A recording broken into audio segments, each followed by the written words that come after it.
தமிழ் உள்ளங்கள் அனைவருக்கும் இனிய வணக்கம். இது உங்கள் Tamil store channel. Tamil Nadu medical செலெக்ஷனுக்குரிய round 2 process அப்படின்னு நமக்கு வந்து நடந்துட்டுருக்கு. சாய்ஸ் ஃபில்லிங் வந்து நமக்கு 23ஆம் தேதி வரைக்கும் டைம் கொடுத்துருக்காங்க. ஸோ அது எல்லாருக்குமே தெரிஞ்சிருக்கும். அந்த round 2 last date to join காலேஜில் நீங்கள் ஜாயின் பண்ணுறதுக்கு அக்டோபர் 5ஆம் தேதி நமக்கு லாஸ்ட் டேட்டாக சொல்லியிருந்தாங்க.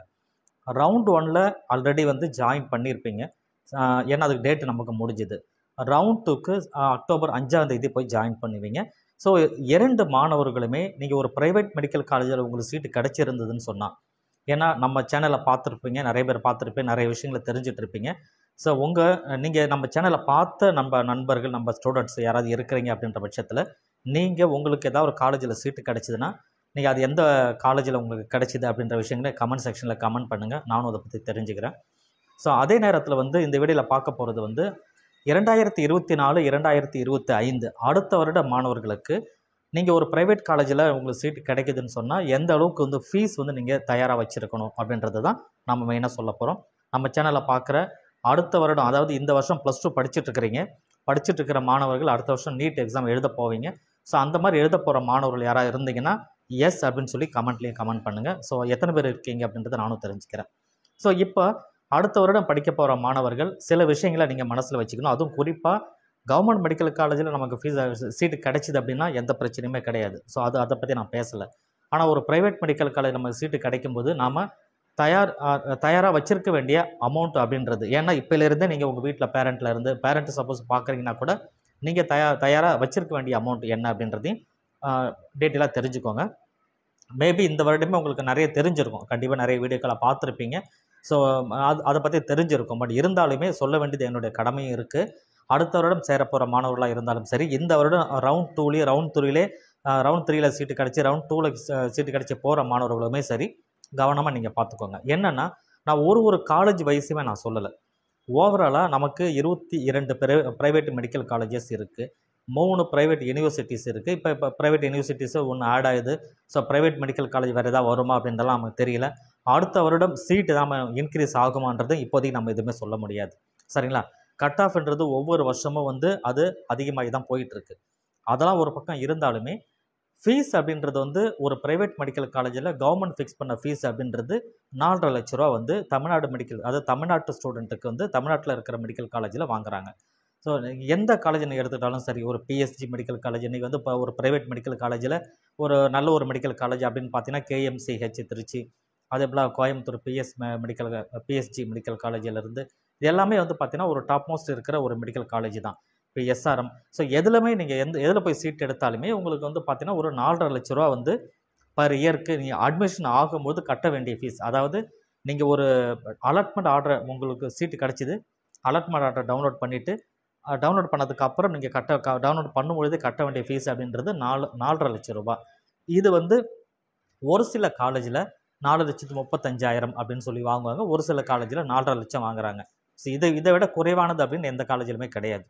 ஸோ இப்போ நான் அப்ராக்சிமேட்டாக ஒரு 4.5 லட்ச ரூபா அப்படின்னு நான் வந்து கணக்கில் எடுத்துக்கிறேன்.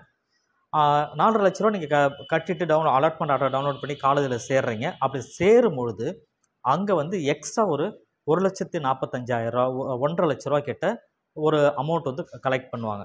ஸோ அது வந்து பார்த்திங்கன்னா ஒரு டெவலப்மெண்ட் ஃபீஸுன்னு சொல்லியோ அல்லது வேறு ஏதாவது ஃபீஸு சில அதர்ஸ் அப்படின்னு நம்ம சொல்லிக்கலாம். அதில் எல்லாமே இன்க்ளூடட் தான். அது வந்து பார்த்திங்கன்னா ஒரு 1.5 லட்ச ரூபாயிலிருந்து 2 லட்ச ரூபா வரைக்குமே போகுது. சில காலேஜை பொறுத்து மாறும். சரிங்களா? மினிமம் வந்து 1.5 லட்ச ரூபா, 1,45,000 2 லட்ச ரூபா வரைக்குமே ஃபீஸ் வந்து வருது. எக்ஸ்ட்ரா நீங்கள் கட்டுற 4.5 லட்ச ரூபா இல்லாத. சரிங்களா? அப்போ இதில் ஒரு 2 லட்ச ரூபா போச்சுன்னா இது 6.5 லட்ச ரூபா உங்களுக்கு கணக்கு வந்துடுது. இது இல்லாத நீங்கள் வந்து ஹாஸ்டலில் சேர்ந்து படிக்கிற மாணவர்களாக இருக்கிற பட்சத்தில் ஹாஸ்டலுக்கு வருடத்திற்கு வந்து பார்த்தீங்கன்னா அது ஒரு 1.5 லட்ச ரூபா கிட்ட வரும். ஒரு பாய்ஸாக இருந்தால் ஒரு அமௌண்ட்டு, கேர்ள்ஸாக இருந்தால் ஒரு அமௌண்ட் அப்படின்னு பிரியும். பட் இதிலே வந்து சிங்கிள் ஆக்குபென்சி நீங்கள் எடுக்கிறீங்களா, ஷேர் பண்ணி எடுக்கிறீங்களான்றதை பொறுத்து அது மாறுபடும். சரிங்களா? நீங்கள் வந்து ஒரு ஷேரிங்கில் வந்து ஒரு ரூமை எடுக்கிறீங்கன்னா அப்போ உங்களுக்கு கம்மியாகும். தனியாக நீங்கள் இண்டிபெண்ட்டாக இருக்கணும் அப்படின்றதுக்காக தனியாக ஒரு ஹாஸ்டல் எடுத்து தனி ரூம் எடுத்து நீங்கள் இருக்கிறீங்கன்னா அது வந்து அதிகமாகும். அது பாய்ஸாக இருந்தாலும் சரி, கேர்ள்ஸாக இருந்தாலும் சரி. அப்போ ஒரு அப்ராக்சிமேட்டாக இது ஒரு 1.5 லட்ச ரூபா நம்ம கணக்கில் எடுத்துக்கலாம். அது ஒரு 6 லட்ச ரூபா கிட்ட கணக்கு வந்து நான் சொன்னேன் இல்லையா, அது ஒரு 6, இது ஒரு 1.5, கிட்டத்தட்ட 7.5 லட்ச ரூபா நம்ம கணக்கு வந்துடுச்சு. ப்ளஸ் இன்னுமே ஒரு 50,000 கிட்ட வரும். எப்படி பார்த்தாலுமே நீங்கள் எவ்வளோ கம்மியாக பிளான் பண்ணி பண்ணாலுமே ஒரு 8 லட்ச ரூபா மினிமம் அப்படின்றது 8 லட்ச ரூபா பர் இயருக்கு கண்டிப்பாக செலவாகும். ஸோ இது வருஷம் வருஷம் நம்ம கட்ட வேண்டிய அமௌண்ட்டா அப்படின்னா, நீங்கள் அதில் ஒரு சில ஃபீஸ் மட்டும்தான் வருஷம் வருஷம் கட்டுற மாதிரி வராது. இந்த டியூஷன் ஃபீஸ்ன்றது நீங்கள் வருஷம் வருஷம் கட்டணும். 4.5 லட்ச ரூபா அது கட்டி தான் ஆகணும். அல்லது சில காலேஜில் 4,35,000 அது கட்டி தான் ஆகணும். ஹாஸ்டல் ஃபீஸ்ன்றதும் நீங்கள் கட்டி தான் ஆகணும். வருஷம் வருஷம் நீங்கள் கட்டி தான் ஆகணும். இதெல்லாம் தனி. இது இல்லாமல் அவங்க டெவலப்மெண்ட் ஃபீஸ்னு ஒன்று வாங்குறாங்க அப்படின்னு சொன்னால், அது வேணால் ஒரு 50,000 25,000 வாங்கினாங்கன்னா அது அந்த அடுத்த வருடத்துக்கு இருக்காது. ஃபஸ்ட் இயர் சேரும்போது மட்டும்தான் இருக்கும். யூனிஃபார்ம் ஃபீஸு மற்ற மெட்டீரியல் ஃபீஸு இதெல்லாம் சேர்றதுனால அடுத்த வருடம் அதெல்லாம் இருக்காது. அப்போ ஒரு 8 லட்ச ரூபா கொடுத்து நீங்கள் ஃபஸ்ட் இயர் சேர்றீங்க அப்படின்னா, செகண்ட் இயரில் ஒரு 50,000 குறையலாம்.